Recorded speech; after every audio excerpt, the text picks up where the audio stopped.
আপনারা এমন একটি ভিডিও দেখতে চলেছেন যা আমার ফেসবুক লাইভের সেরা ভিডিও হতে চলেছে। এটি শুরু করার আগে হাত কাটা এই রিকশাওয়ালাকে দেখিয়ে নেই। তাকে অনেকেই আমার ভিডিওর ভিতরে দেখেছেন। আজকে যাচ্ছি বিশেষ একটি ব্যক্তিকে নিয়ে তার কাছে, তবে তার আগে শিফাকে তার আম্মুর কাছে রেখে যেতে হবে। এই ভিডিওটি করেছিলাম রোজার 2 দিন আগে, তাই দুপুরবেলা গরমে দুইজনে দুটি আইসক্রিম খেতে খেতে যেতে শুরু করলাম শ্যামলীর দিকে। অবশেষে শিফাকে তার আম্মুর কাছে রেখে শিফার কাছ থেকে বিদায় নিয়ে এই জ্যামের শহরে যেতে শুরু করলাম টেকনিক্যাল দিকে। কথা ছিল টেকনিক্যাল মোড়ে এসে দাঁড়াবো আর সেখানে চলে আসবে বিশেষ অতিথি আরাফাত ভাই। পুরো কাহিনীটি জানতে পারবেন সামনের দিকে। যাই হোক, টেকনিক্যাল দিয়ে একটু সামনের দিকে এগিয়ে উঠে পড়লাম বাসে। গন্তব্য গাবতলী পর্বত সিনেমা হল। আরাফাত ভাই থাইল্যান্ডে থাকেন। থাইল্যান্ড থেকে আসার সময় কিছু চকলেট নিয়ে এসেছিলেন। তার ভিতর থেকে কিছু চকলেট নিয়ে এসেছে শিফার জন্য। অলরেডি পর্বত সিনেমা হলের সামনে নেমে পড়ি। আসুন কাহিনীটা একটু খুলে বলি। আমি যখন প্রথম হাত কাটা রিকশাওয়ালার ভিডিওটি আপলোড করি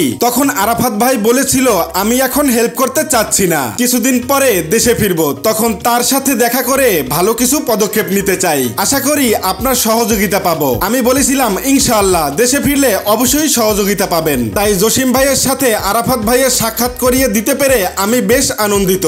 দেখা যাক সামনে কি হয়। অটোরিকশা করে যেতে শুরু করলাম জসিম ভাইয়ের বাসার দিকে। মানুষ কতটা ভালো মনের হতে পারে তা হয়তো আমাদের অনেকেরই জানা নেই। মানুষের জানার থাকে অনেক কিছু, শেখার থাকে অনেক কিছু, তবে নিজেকে পুরোপুরি বদলানো যায় ভালো কিছু মানুষের মাধ্যমে। অবশেষে অটো থেকে নেমে ঢুকতে শুরু করলাম জসিম ভাইয়ের বাসার দিকে। বাসার পরিবেশটা যেমন হওয়ার কথা তেমনই আছে। এই কথা বলার কারণটা হচ্ছে আমরা ভেবেছি সে খুবই খারাপ অবস্থার মধ্যে দিয়ে দিন কাটাচ্ছে। সরাসরি ঢুকে পড়লাম তার বাসার ভিতরে প্রায় 45 মিনিটের মতো আলাপ করেছিল আরাফাত ভাই যে আপনি রিক্সা চালানো ছাড়া অন্য কি করলে ভালো থাকবেন কিংবা ভালো পারবেন। আলোচনা হয়েছে সে একটি মুদির দোকান দিলে খুশি। অবশেষে মেইন রোডের দিকে যেতে শুরু করলাম সবাই মিলে। ঢাকার শহরে দোকান পাওয়াটা বেশ মুশকিল, তাছাড়া এটা সময় সাপেক্ষের ব্যাপার। তাই জসিম ভাই ডিসিশন নিল ভ্যানে করে কাঁচা সবজি ও ফলমূল বিক্রি করবে। তবে আমাদের কাছেও মনে হয়েছিল বর্তমানে এটা দিয়ে শুরু করাটাই বেটার, তাই তাৎক্ষণিক একটি ভ্যান ক্রয় করার ডিসিশন নেই আমরা, কিন্তু সেটাও সম্ভব হয়নি। তাই আপাতত ভ্যান ভাড়া নিয়ে তার বিজনেসটা চালিয়ে যাওয়ার ডিসিশন নেয় আরাফাত ভাই। তাই তিনজনে মিলে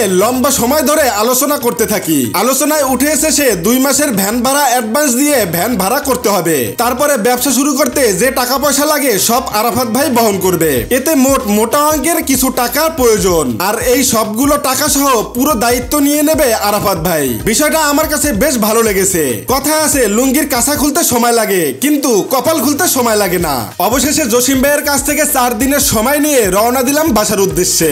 অবশেষে উঠে পড়লাম লেগুনায়। পুরো ইচ্ছাটাই ছিল আরাফাত ভাইয়ের, আমি কেবল উছিলা মাত্র। অবশেষে আরাফাত ভাইকে টেকনিক্যাল নামিয়ে দিয়ে আরাফাত ভাইয়ের সাথে 1 কাপ চা খেয়ে বিদায় নিয়ে চলে আসলাম বাসায়। সবাইকে আসসালামু আলাইকুম। অবশেষে 5 দিন পরে দেখা হয়ে গেল আপনাদের সাথে। চলুন রওনা দেই আসল গন্তব্যে। ঠিক যেমন কথা তেমন কাজ, সোজা চলে আসলাম বাংলা কলেজের সামনে আরাফাত ভাইয়ের সাথে দেখা করতে। সাক্ষাৎ করতেই আরাফাত ভাই বলল পিছনে উঠে বসেন। বাইকের পিছনে উঠে বসতেই বাইকে দিল টান। আমরা সরাসরি চলে যাচ্ছি জসিম ভাইয়ের বাসার দিকে। যেহেতু বাইক নিয়ে যেতে হচ্ছে তাই ভিতর দিয়ে যাওয়ার ডিসিশন নেয় আরাফাত ভাই। কারণ একটাই, বিদেশ ফেরত ড্রাইভিং লাইসেন্স নেই। সোজা মিরপুর কবরস্থান দিয়ে চলে আসলাম জসিম ভাইয়ের বাসার সামনে। আরাফাত ভাই আগে থেকেই আমার বিকাশে টাকা পেমেন্ট করে রেখেছিল, তাই টাকাটা ক্যাশ আউট করে নিলাম দোকান থেকে। এইদিকে জসিম ভাই চলে এসেছে রিসিভ করতে। এখন যেহেতু রোজা কিছু খেতে পারবো না বলে আরাফাত ভাই সবার জন্য মিষ্টি কিনে নিয়ে এসেছে। আসলে ছেলেটা খুব সহজ সরল। অবশেষে মিষ্টির প্যাকেট নিয়ে রওনা দিলাম জসিম ভাইয়ের বাসার দিকে। চলুন এই ফাঁকে রোজার গরম অফারটি দেখে আসি। এই রমজানে হলুদ গুঁড়া, মরিচের গুঁড়া, ধনিয়া গুঁড়া, আস্তা মশলা সহ পেয়ে যাবেন দারুণ সব গুঁড়া মশলার কম্বো। থাকবে অরিজিনাল গুঁড়া মশলার গ্যারান্টি। সর্বনিম্ন 650 টাকার গুঁড়া মশলা নিলেই পেয়ে যাবেন ফ্রি ডেলিভারি। এই অফারটি থাকবে পুরো রমজান মাস জুড়ে। তাই দেরি না করে সুস্বাদু রান্না খেতে এখনই অর্ডার করুন AS হোমমেড ফুডসের সুইজাল ব্র্যান্ডের গুঁড়া মশলা। নাম্বার দেওয়া রইল স্ক্রিনে, তাছাড়া ফেসবুক পেজ কমেন্টে। অবশেষে আমরা জসিম ভাইয়ের বাসায় এসে পৌঁছালাম। আমার এই পাশে আছে জসিম ভাই, এই যে জসিম ভাই। এই পাশে আছে আরাফাত ভাই যে কিনা থাইল্যান্ড ফেরত। হ্যাঁ, আর আশেপাশে বাড়ির পরিবেশ এরকম, মোটামুটি এরকম পরিবেশ যে বেশ একটা ভালো সেটা বলা যাবে না। এই অবস্থার ভিতরে সে থাকে, তবে হ্যাঁ তার মনের দিক থেকে সে আলহামদুলিল্লাহ খুব ভালো আছে। এখন ব্যাপার হচ্ছে আরাফাত ভাই তার কাছে আসছে এবং আমার হেল্প নিয়ে আরাফাত ভাই আসছে। আরাফাত ভাই কিছু টাকা জসিম ভাইকে দিতে চাচ্ছে, মানে আপনাদের সাথে রেখে সরাসরি দিতে চাচ্ছি। অবশেষে আমার কাছ থেকে টাকা বুঝিয়ে দিলাম আরাফাত ভাইয়ের কাছে। টাকার পরিমাণটা আরাফাত ভাই নিজেই বলতে বারণ করেছে আপনাদেরকে। 1 টাকা হোক কিংবা 1 কোটি টাকা হোক, সেটা দান করা টাকা, এটাই বড় কথা। অবশেষে টাকাটা বুঝিয়ে দিল জসিম ভাইয়ের হাতে।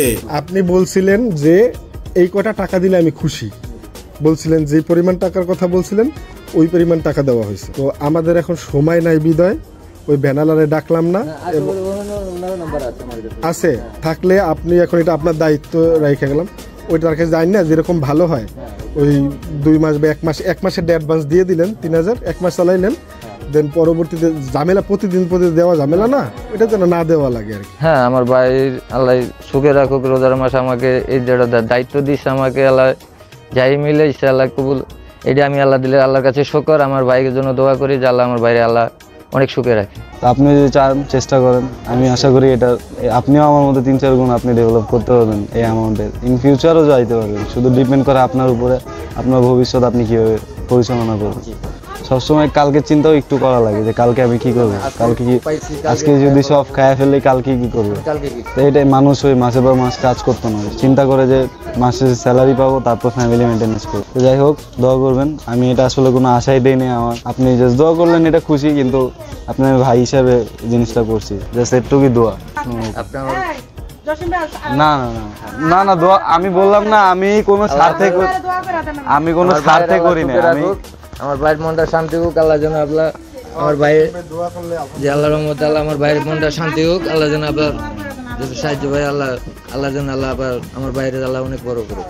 অবশেষে জসিম ভাইয়ের কাছ থেকে বিদায় নেওয়ার পালা। আরাফাত ভাই চাচ্ছেন জসিম ভাই টাকাগুলো দিয়ে ভালো ব্যবসা করে স্বাবলম্বী হোক, দরকার পড়লে আরো দিবে, তবে সৎ মনে সৎভাবে ব্যবসা করুক। সত্যি কথা বলতে, আল্লাহ চাইলে একটা মানুষ দ্বারা আপনাকে আরো বড় বানাতে পারে, কিংবা আপনার দ্বারা আর একটা মানুষকে বড় বানাতে পারে। শুধুমাত্র সৎ ইচ্ছা কিংবা সৎ সাহস থাকা চাই। এখানে হতে পারে আমি একটা উসিলা, কিন্তু এইরকম একটা ভালো কাজের সাক্ষী হতে পেরে নিজেকে সৌভাগ্যবান বলে মনে করছি। অবশেষে বাইকে উঠে সবার কাছ থেকে বিদায় নিয়ে সরাসরি চলে আসলাম টেকনিক্যাল মোড়ে। তাড়াহুড়া করে আরাফাত ভাইয়ের কাছ থেকে বিদায় নিয়ে যেতে শুরু করলাম বাসার দিকে, কারণ ইফতারের বাকি 5 মিনিট। তাই আজকের ভিডিওটা এখান থেকেই রাখছি। বিশেষ করে আরাফাত ভাইয়ের জন্য সবাই দোয়া করবেন। দেখা হচ্ছে অন্য ভিডিওতে অন্য কোনো একদিন। ওই পর্যন্ত ভালো থাকবেন, আমার জন্য দোয়া করবেন।